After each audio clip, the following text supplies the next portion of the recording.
Welcome back on capital news Delhi. चलिए देखते हैं दिल्ली की 25 फटाफट बड़ी खबरें। साथ ही डेली खबरों से अपडेट रहने के लिए चैनल को सब्सक्राइब करने के साथ वीडियो को लाइक करें।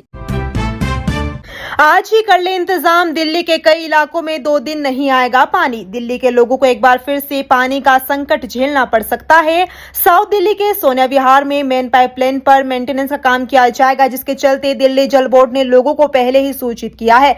दिल्ली जल बोर्ड ने अपने ऑफिशियल एक्स अकाउंट पर पोस्ट शेयर करते हुए जानकारी दी है कि दिल्ली जल बोर्ड ने जारी पोस्ट में बताया कि सोनिया विहार WTP पर 1900 mm south Delhi main pipeline पर बड़े मेंटेनेंस के काम की वजह से कल यानी 6 जुलाई को साउथ दिल्ली के कई इलाकों में पानी की सप्लाई नहीं हो सकती है या कम प्रेशर पर हो सकती है। लोगों से अपील की है कि वे पहले से जरूरत के हिसाब से पानी स्टोर कर लें। दिल्ली में कहां हो रहा है राजस्व का नुकसान, कमियां खोजने के लिए सरकार कराएगी खास स्टडी। कमियों की पहचान के लिए अध्ययन करा दिल्ली सरकार कराए बढ़ाएगी।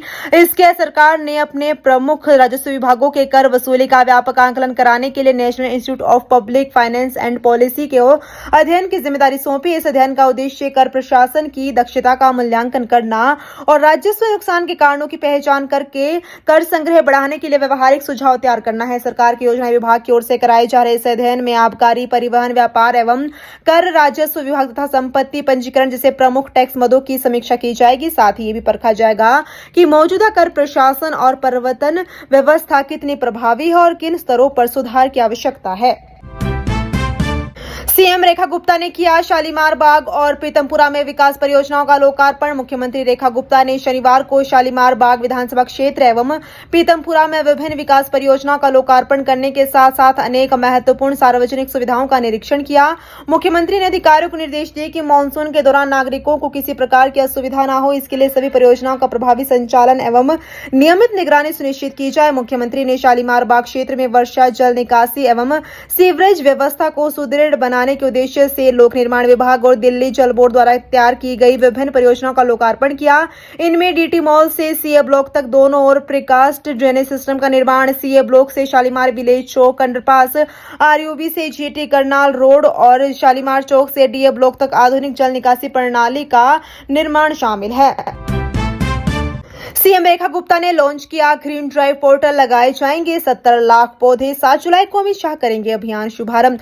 दिल्ली को एक स्वच्छ, हरा भरा और स्वस्थ शहर बनाने की दिशा में राज्य सरकार ने एक बार बड़ा कदम उठाया है। दिल्ली के मुख्यमंत्री रेखा गुप्ता ने राजधानी में 70 लाख पौधे लगाने के अपने संकल्प को पूरा करने की दिशा में ग्रीन ड्राइव पोर्टल को लाइव कर दिया है।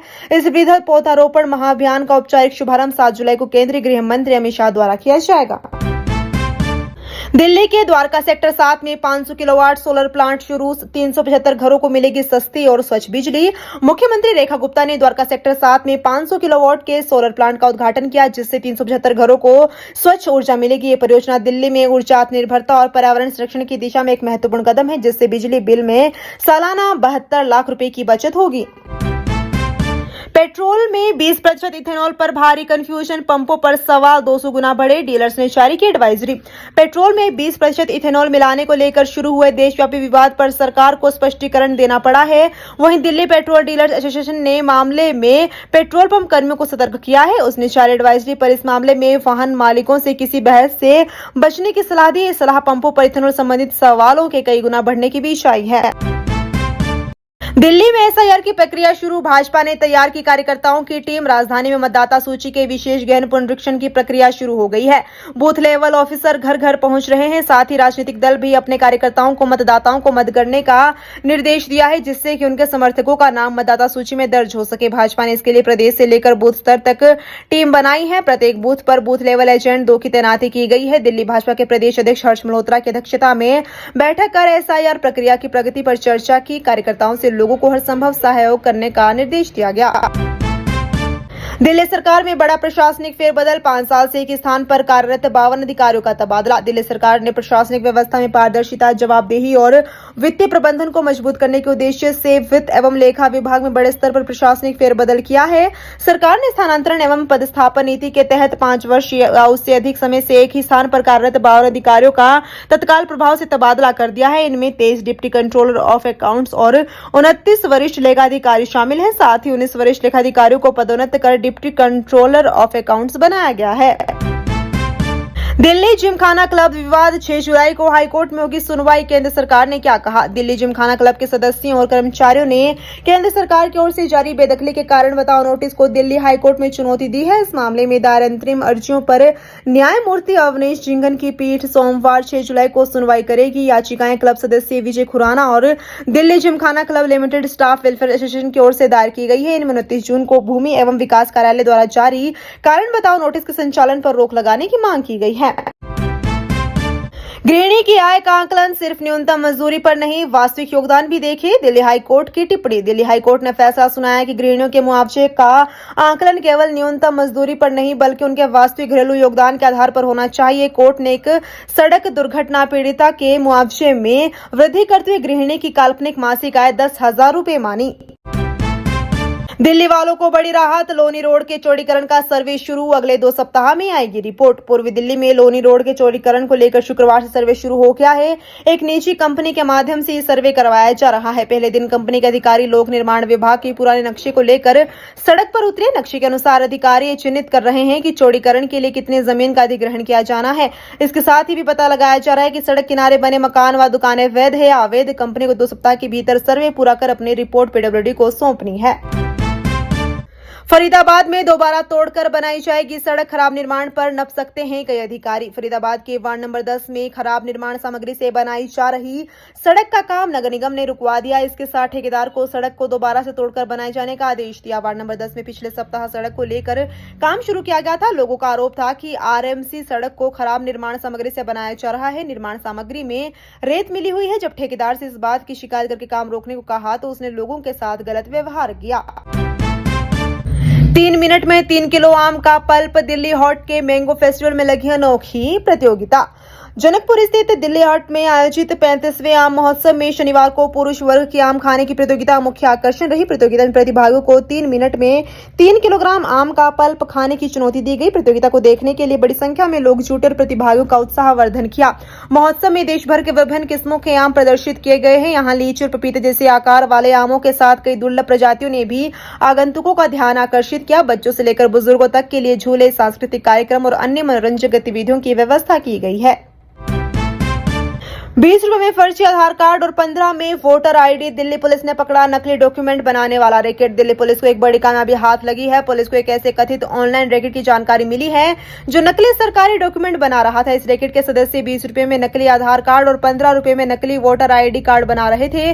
पुलिस ने पूरे मामले की जांच शुरू कर दी। सूत्रों ने बताया कि ऑपरेशन रेगुलर साइबर पेट्रोलिंग और सोशल मीडिया मॉनिटरिंग के दौरान सामने आया। शुरुआती जांच में पता चला कि एक ऑर्गेनाइज्ड नेटवर्क नकली आईडी कार्ड बना रहा था और असली पहचान व पैन कार्ड जैसे दूसरे ऑफिशियल डॉक्यूमेंट पाने और उन्हें अपडेट करने में उनका इस्तेमाल कर रहा था। दिल्ली एनसीआर में आज बारिश होगी या नहीं, मौसम विभाग ने दिया ताजा अपडेट। मानसून की शुरुआत भले ही हल्की रही हो लेकिन दिल्ली एनसीआर में अब अगले कुछ दिन बारिश का दौर चलता रहेगा। मौसम विभाग का पूर्वानुमान है कि 10 जुलाई तक यानी अगले 6 दिन रोज ही बादलों की आवाजाही बनी रहेगी। तेज झोंकेदार हवाओं के साथ हल्की वर्षा का दौर भी जब तब चलता रहेगा। साथ ही इस दौरान अधिकतम तापमान भी 40 डिग्री से नीचे ही रहेगा। रविवार को दिल्ली का न्यूनतम तापमान 29.2 डिग्री दर्ज किया गया। दिन का तापमान 33 से 34 डिग्री सेल्सियस के करीब रह सकता है। दिन में बादलों की आवाजाही बनी रहेगी। 40 से 60 किलोमीटर प्रति घंटे की तेज रफ्तार हवाओं के साथ हल्की वर्षा होने की संभावना है। दिल्ली में एक कारोबारी को लगाई 1.5 करोड़ की चपत, बैंक रिकॉर्ड देख उड़े होश। उत्तरी दिल्ली के बुराड़ी इलाके में धोखाधड़ी का मामला सामने आया है। यहाँ एक स्टील कारोबारी के अकाउंटेंट ने उनके खातों से धीरे धीरे करीब 1.5 करोड़ रुपए पार कर दिए। पीड़ित की शिकायत पर बुराड़ी थाना पुलिस ने केस दर्ज कर जांच शुरू कर दी है। अकाउंटेंट के पास ही कंपनी के सभी वित्तीय लेन देन का जिम्मा था। आरोपी फरार है। पुलिस अधिकारी के मुताबिक बुराड़ी में स्टील का कारोबार करने वाले एक कारोबारी ने शिकायत देकर आरोप लगाया कि आरोपी अकाउंटेंट 5 साल से उनकी फर्म से जुड़ा हुआ था। वह बैंकिंग ऑपरेशंस, अकाउंट्स और सभी फाइनेंशियल ट्रांजैक्शंस देखता था। लंबे समय से काम करने के कारण उसके पास कारोबारी के कई पर्सनल और बिजनेस बैंक अकाउंट्स का पूरा एक्सेस था। दिल्ली मेट्रो के यात्री ध्यान दें, स्टेशनों की घोषणा की भी सुनाई देंगे विज्ञापन। कमाई के लिए डीएमआरसी का नया प्लान। मेट्रो में यात्रा करते समय यात्रियों को जल्द ही स्टेशन आने की जानकारी और सुरक्षित यात्रा के निर्देशों के साथ ही विज्ञापन सुनने को मिलेंगे। दिल्ली मेट्रो रेल निगम ने red line, blue line, yellow line और मजेंटा लाइन पर ऑडियो विज्ञापन शुरू करने का निर्णय लिया है। शीघ्र इसके शुरू होने की उम्मीद है। डीएमआरसी का दावा है कि ऑडियो विज्ञापन से यात्रियों को दी जाने वाली यात्रा संबंधी जानकारी में किसी तरह की कोई परेशानी नहीं होगी। डीएमआरसी के अधिकारी का कहना है कि इस पहल का उद्देश्य गैर टिकटिंग आय को बढ़ाना है। गर्भवती महिलाओं के लिए बड़ी राहत, बिना दर्द के हो सकेगी नॉर्मल डिलीवरी। दिल्ली के अस्पताल में शुरू हुई सुविधा। प्रसव के दौरान होने वाला दर्द महिलाओं के लिए सबसे चुनौतीपूर्ण अनुभवों में से एक माना जाता है। हालांकि चिकित्सा विज्ञान की प्रगति ने अब ऐसे नए विकल्प बना दिए हैं जिनकी मदद से सामान्य प्रसव के दौरान होने वाली पीड़ा को काफी हद तक कम किया जा सकता है। इनमें एपिड्यूरल एनाल्जेसिया को प्रसव पीड़ा से राहत का सबसे प्रभावी और व्यापक रूप से स्वीकार किया गया तरीका माना जाता है। दिल्ली के लेडी हार्डिंग मेडिकल कॉलेज एवं सुचेता कृपलानी अस्पताल में भी यह सुविधा उपलब्ध करवाई जा रही है, जिससे महिलाओं को अपेक्षाकृत कम दर्द के साथ सामान्य प्रसव का अनुभव मिल रहा है। एनकाउंटर में ढेर, हिमांशु और प्रवेश का क्राइम रिकॉर्ड दोनों पर था 1 लाख रुपए का इनाम। दिल्ली पुलिस की स्पेशल सेल और हरियाणा पुलिस की स्पेशल टास्क फोर्स ने एक संयुक्त अभियान में लॉरेंस बिश्नोई, हरिराम बॉक्सर, अनिल पंडित सिंडिकेट के 2 खूंखार और वांछित शार्प शूटर को मार गिराया है। ये मुठभेड़ हरियाणा के बहादुरगढ़ इलाके में हुई। मारे गए अपराधियों की पहचान प्रवेश और हिमांशु के रूप में हुई, जो मूल रूप से हिसार के रहने वाले थे। दोनों पर हरियाणा पुलिस द्वारा 1 लाख का इनाम घोषित था। इस मुठभेड़ में दिल्ली दौरान पुलिस का एक कांस्टेबल भी पैर में गोली लगने से घायल हुआ है। मेडिकल टूरिज्म हब बनने से दिल्ली को होगा बड़ा फायदा। अस्पतालों से लेकर होटल, ट्रांसपोर्ट तक बढ़ेंगे रोजगार। राष्ट्रीय राजधानी को मेडिकल टूरिज्म हब के रूप में विकसित करने की सरकार की पहल को स्वास्थ्य क्षेत्र के साथ साथ दिल्ली की अर्थव्यवस्था के लिए भी बड़ा अवसर माना जा रहा है। दिल्ली पहले से देश का प्रमुख उपचार केंद्र है, जहां हर वर्ष लगभग 30 लाख मरीज और उनके तीमारदार दूसरे राज्यों से इलाज के लिए पहुंचते हैं। इसके अलावा 2 लाख से अधिक विदेशी मरीज भी यहाँ उपचार सेवाएं लेते हैं। एम्स, सफदरजंग, ILBS, RML, लोकनायक, जीबी पंत और GTB जैसे बड़े सरकारी अस्पतालों के साथ अपोलो, मैक्स फोर्टिस और सर गंगाराम जैसे निजी अस्पतालों ने दिल्ली को कैंसर, हृदय रोग, अंग प्रत्यारोपण, न्यूरोसर्जरी, रोबोटिक सर्जरी और IVF उपचार का प्रमुख केंद्र बनाया है। विशेषज्ञों का मानना है कि स्वास्थ्य सेवाओं के साथ आवास, परिवहन, बहुभाषी सहायता और समन्वित मेडिकल टूरिज्म नेटवर्क विकसित होने पर इसका लाभ पूरी अर्थव्यवस्था को मिलेगा। दिल्ली NCR में नकली खाद्य पदार्थों के सिंडिकेट पर पुलिस का एक्शन। अब गैर जमानती धाराओं में दर्ज होगा केस। दिल्ली NCR में लोगों की सेहत से खिलवाड़ कर पैसा कमाने की कोशिश करने वाले मिलावटखोरों और जालसाजों के खिलाफ दिल्ली पुलिस ने अब बड़ा रुख अपना लिया है। बाजारों में धड़ल्ले से नकली खाद्य पदार्थ बेचने और एक्सपायरी डेट मिटाकर नया रैपर चढ़ाने वाले सिंडिकेट के खिलाफ पुलिस ने अब मामूली धाराओं की बजाय गंभीर धाराएं लगाकर कानूनी शिकंजा कसना शुरू कर दिया है। पहले जहां ऐसे मामलों में केवल कॉपीराइट एक्ट के ढीली कार्रवाई होती थी, वहीं अब दिल्ली पुलिस आरोपियों के खिलाफ धोखाधड़ी, जालसाजी और आपराधिक साजिश रचने जैसी गंभीर और गैर जमानती धाराएं लगा रही है। इसका असर ये दिख रहा है कि इस काले धंधे में शामिल अपराधियों को कोर्ट से आसानी से जमानत नहीं मिल पा रही थी। भारत मंडपम में सजी भविष्य के AI बेस्ड खिलौनों की दुनिया। खेल खेल में सिखाएंगे कोडिंग और साइंस। अभिभावकों की बड़ी चिंता बच्चों में खिलौनों से दूरी तथा मोबाइल फोन की लत है, लेकिन अब चिंता की बात नहीं। ऐसे खिलौने भी आ गए हैं जो न सिर्फ डिजिटल है बल्कि AI आधारित खिलौने खेल खेल में विज्ञान व तकनीक के रहस्यों को सुलझा रहे हैं। भारत मंडपम में शनिवार से शुरू अंतर्राष्ट्रीय खिलौना प्रदर्शनी बदलते और दिलचस्प होते खिलौना बाजार की तस्वीर रखी है। एक और जहां परंपरागत खिलौने हैं तो दूसरी ओर AI आधारित खिलौने हैं जो बच्चों को आकर्षित करेंगे। इस प्रदर्शनी में 400 से अधिक भारतीय ब्रांड और 50 से अधिक देशों के प्रतिनिधियों ने हिस्सा लिया। ये प्रदर्शनी मंगलवार तक चलेगी। दिल्ली में SIR ड्यूटी का स्कूलों पर असर। 2 सरकारी स्कूलों के सभी नियमित शिक्षक बने BLO। पढ़ाई पर संकट। मतदाता सूची के विशेष गहन पुनरीक्षण अभियान के बीच भलसवा और GTB नगर के पास स्थित 2 सरकारी स्कूलों के सभी नियमित शिक्षकों को बूथ लेवल ऑफिसर और उससे जुड़े चुनावी कार्यों में लगा दिया है। इससे इन स्कूलों में नियमित पढ़ाई का संकट खड़ा हो गया है। भलसवा स्थित इस सरकारी स्कूल में करीब 1200 छात्र हैं और लगभग 20 नियमित शिक्षक कार्यरत है। इनमें से सभी को SIR ड्यूटी पर भेज दिया गया है। अब 22 सेक्शन की पढ़ाई की जिम्मेदारी केवल 15 अतिथि शिक्षकों पर आ गई है। वहीं GTB नगर के पास स्थित दूसरे स्कूल के 22 नियमित शिक्षकों को भी BLO ड्यूटी पर लगाया गया है। स्कूल अधिकारियों का कहना है कि अक्टूबर तक की व्यवस्था जारी रही तो छात्रों की पढ़ाई का नुकसानदेह है। डीयू एडमिशन 2026 यूजी दाखिले का निर्णायक दौर 43,000 से ज्यादा छात्रों ने भरी कॉलेज कोर्स प्रेफरेंस। दिल्ली विश्वविद्यालय में स्नातक प्रवेश 2026-27 के लिए दाखिला प्रक्रिया अब निर्णायक दौर में पहुंच गई है। CSAS यूजी के दूसरे चरण में बड़ी संख्या में छात्र अपनी कॉलेज और कोर्स प्राथमिकताएं दर्ज कर रहे हैं। शनिवार शाम 4:45 तक फेज 1 में 1,42,733 अभ्यर्थियों ने पंजीकरण किया, जबकि 43,547 छात्रों ने फेज 2 में अपने पसंद भर दी है। विश्वविद्यालय कहना है कि अंतिम तिथि नजदीक आने के साथ ही संख्या और तेजी से बढ़ेगी। डीयू इस वर्ष की प्रवेश प्रक्रिया पूरी तरह ऑनलाइन CSAS यूजी पोर्टल के माध्यम से संचालित कर रहा है। पहले चरण में छात्रों ने पंजीकरण किया, जबकि दूसरे चरण में उन्हें CUET 2026 के अंकों के आधार पर कॉलेज और पाठ्यक्रम की प्राथमिकताएं दर्ज करनी है। ये प्राथमिकताएं सीट आवंटन का सबसे महत्वपूर्ण आधार बनेगी। गरीबी में बिके अब मिलेगा नया परिवार, 6 नवजातों को कानूनी प्रक्रिया से गोद दिलाएगी CRA। मां की कोख का कोई मोल नहीं होता, लेकिन जब गरीबी और लाचारी इंसान की किस्मत लिख रही हो तो ममता भी बिकने को मजबूर हो जाती है। दिल्ली पुलिस द्वारा हाल ही में भंडाफोड़ किए गए एक अंतर्राज्यीय शिशु तस्कर गिरोह की कहानी सिर्फ एक अपराध की फाइल नहीं, बल्कि उन 6 मासूम जिंदगियों की चीख है जिन्हें पैदा होते ही चंद रुपयों के लिए अपनों ने ही पराया कर दिया। पुलिस ने शिशु तस्कर गिरोह के सदस्यों और अवैध तरीके से गोद लेने वाले दंपतियों के चंगुल से जिन 6 शिशुओं को बरामद किया है, उनमें 5 लड़के और 1 लड़की शामिल है। इन्हें दिल्ली, हरियाणा और मध्य प्रदेश से बरामद किया गया, जिनमें 4 आदिवासी और 2 अन्य समुदाय के हैं। चाइनीज ऐप से ई-रिक्शा हैकिंग का डर, दिल्ली में ड्राइवर बंद करा रहे बैटरी का ब्लूटूथ और बदल रहे पासवर्ड। चाइनीज ऐप से कनेक्ट करके ई-रिक्शा को रोकने की घटनाएं सामने आने के बाद ई-रिक्शा चालक सतर्क दिखाई दे रहे हैं। शनिवार को बड़ी संख्या में ई-रिक्शा चालकों ने मैकेनिक के पास पहुंचकर अपनी बैटरी का ब्लूटूथ फीचर बंद करवाया। हालांकि अभी भी बड़ी संख्या में ई-रिक्शा चालक ऐसे हैं जिन्हें बैटरी के ब्लूटूथ फीचर की जानकारी ही नहीं है। उधर ऐप पर रोक लगने के बाद दिल्ली में ई-रिक्शा रोके जाने की घटना भी सामने आई है। आनंद विहार रेलवे स्टेशन के बाहर अतिक्रमण का कब्जा, जाम और अव्यवस्था से यात्रियों की बड़ी मुश्किलें।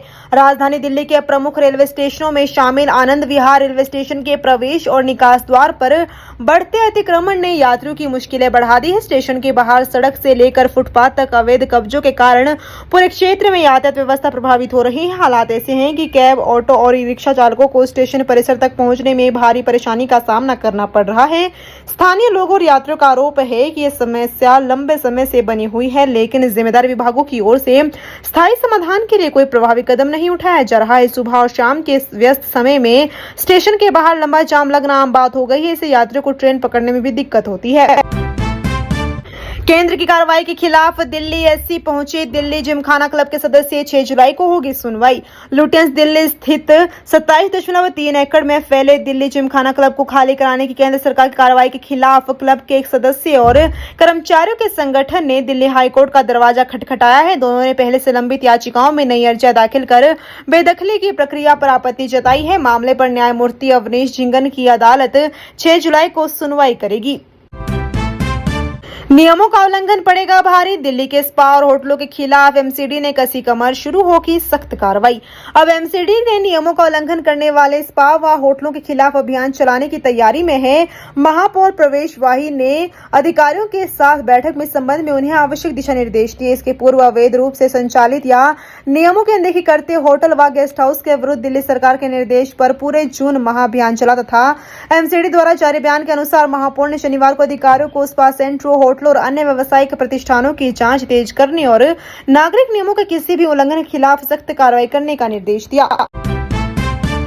बदरपुर के तेखंड में लगा कैंप, मकानों के मालिकाना हक के लिए कर सकेंगे आवेदन। बदरपुर विधानसभा क्षेत्र समेत दिल्ली के अन्य इलाकों की कॉलोनियों को ओ जोन में डालने जाने को लेकर लोग सशंकित हैं। इन सबके बीच उम्मीद बना शनिवार को तेखंड गांव के बारात घर में जिला प्रशासन की ओर से लगाया गया कैंप। इसमें प्रधानमंत्री उदय योजना के तहत लोग अपने मकानों के मालिकाना हक के लिए लोग आवेदन कर सकेंगे। कैंप का उद्घाटन करते हुए दक्षिण दिल्ली सांसद रामवीर सिंह बिधूड़ी ने बताया कि इस कैंप में तेखंड एक्सटेंशन और तेखंड गांव के लोगों को प्रधानमंत्री उदय योजना के अंतर्गत आवेदन के लिए सारी औपचारिकताएं पूरी करने का मौका मिल रहा है। दोस्तों, वीडियो पसंद आया तो वीडियो को लाइक एवं चैनल को सब्सक्राइब कीजिए और कमेंट करके बताइए कि आप दिल्ली के किस जगह से इस वीडियो को देख रहे हैं।